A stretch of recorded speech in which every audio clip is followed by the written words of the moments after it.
ណែអ្នកឮថានាងនឹងជាអ្នកចំណូលថ្មីទេតែមកធ្វើជាឆ្មបទៀតណាអ្នកអញមកវិញហើយ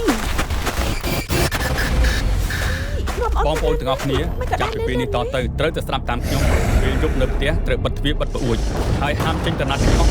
ការនេះការមានស្រីព្រោះខ្ញុំស្លាប់ទៀតហើយមិនសាកសពរួចការខ្មោចនឹងដឿនស្លាប់អញ្ចឹងមិនថាមនុស្សមិនថាខ្មោចមិនថាព្រាយទេឲ្យតែប៉ះប្រពន្ធកូនអញនឹងឲ្យឯងនេះចូលណារួអូននេះ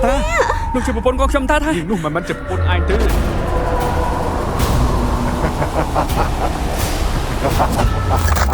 ចុះបើតាដឹងថាវាជាកូនព្រាយតាជាមួយអ្នកភូមិ